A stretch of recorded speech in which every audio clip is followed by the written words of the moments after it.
मोहब्बत करते हैं। अल्लाह का कर्म उर्दू के मुस्तक कई एहसानात है।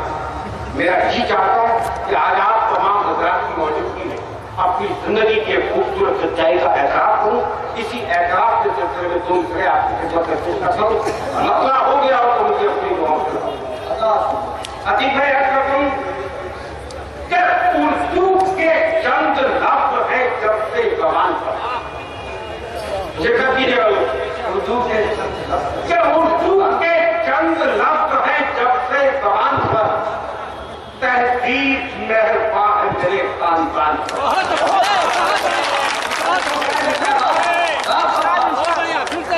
उर्दू के चंद लफ्ज है जब से जबान पर तहजीब मेहरबान है मेरे खानदान पर।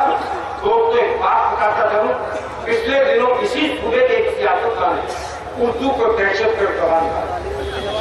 मैं माइक से उसके सवाल का जवाब देने की जसारत करता हूं।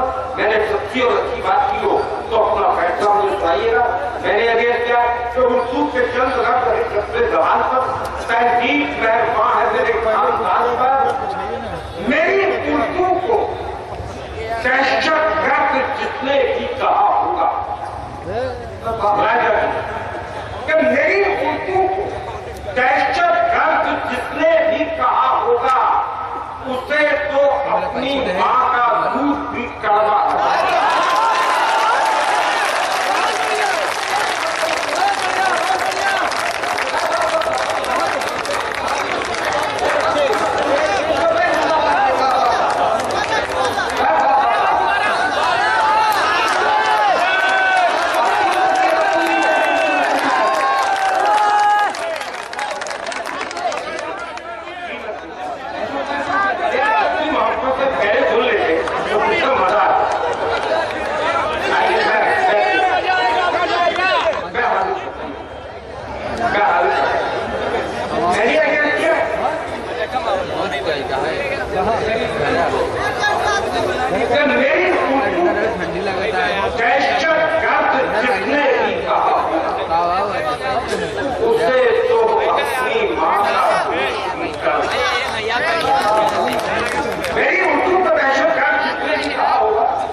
Yes,